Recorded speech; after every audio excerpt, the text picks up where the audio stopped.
Assalamualaikum warahmatullahi wabarakatuh. Salam sejahtera bagi kita semua. Saya Danang Purnomo, Kepala Kantor Wilayah Kemenkumham dan HAM Provinsi Lampung.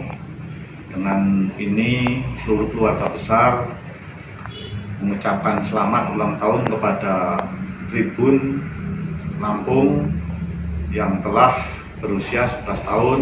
Semoga dengan bertambahnya usia ini harian Tribun Lampung tetap menjadi media yang independen, kemudian terpercaya di dalam berimbang di dalam rangka menyebarluaskan informasi kepada masyarakat, terutama di dalam rangka mensukseskan pembangunan di Provinsi Lampung ini.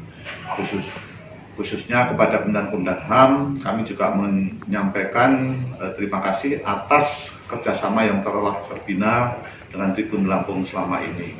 Masih sukses untuk Tribun Lampung. Assalamualaikum warahmatullahi wabarakatuh.